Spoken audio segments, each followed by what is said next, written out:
বন্ধুত্ব। এমন কিছু বন্ধু থাকা লাগবে, রাত 2টার সময় মইরা গেছেন, বাইরে বৃষ্টি হচ্ছে, আপনার খবর পাওয়ার পরে সে ওখান থেকে ছুটে চলে আসবে। আর বাকি বন্ধু যাদেরকে বন্ধু মনে করতেছেন, সে ভাববে মইরেই তো গেছে, এখন তো বৃষ্টি হচ্ছে, গিয়া কি হবে, কালকে সকালে যাব। এই গ্রুপ থেকে দূরে থাকতে হবে। যেই বন্ধুগুলা বলবে যে বৃষ্টি টিষ্টি কিচ্ছু বুঝি না, ও সমস্যায় আছে, এখনই যাব, এইরকম একটা গ্রুপ খুঁজে বের করবেন। আপনার জীবনে আর কিছু চাওয়ার নাই, পরিবার, স্বাস্থ্য আর এরকম কিছু ফ্রেন্ডস আছে। আপনি অলরেডি সুপার সাকসেসফুল, পৃথিবীর সর্বোচ্চ ধনী ব্যক্তির থেকেও আপনি সাকসেসফুল। এই তিনটা জিনিস highly you have to maintain, you have to actually maintain this 3 things. বাস, আর কিচ্ছু চাওয়ার দরকার নেই। আপনি যখন একটু ভালো হওয়া শুরু করবেন ব্যবসাপাতি করে, সবার প্রথম ধাক্কাটা খাবেন খুব কাছের মানুষজনের কাছ থেকে এবং আত্মীয় স্বজনের কাছ থেকে।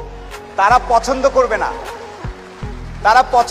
না যে আপনি ভালো করতেছেন, তারা পছন্দ করবে না আপনি ইকবাল ভাইয়ের অনুষ্ঠানে সেখানে তারা কথা বলতেছেন।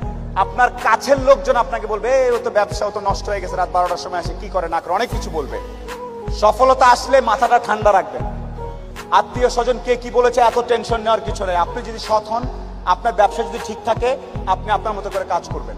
আর সফল হওয়ার সাথে সাথে অনেক দুধের মাছি তৈরি হবে। দোস্ত আমি জানতাম তুই কিন্তু সফল হবি, আয় দোস্ত আয়, বুকে আয়। এই গ্রুপ থেকেও সাবধান। ট্রাস্ট মি, পই করে হিসাব রাখতে হবে যে আপনার দুঃসময়ে কে ছিল না।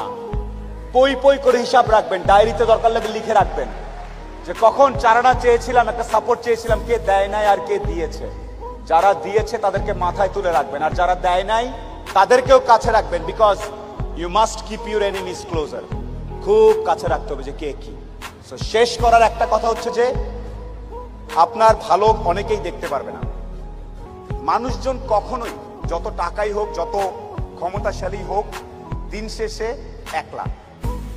যত কোটিপতি যাই হোক, দিন শেষে একলা।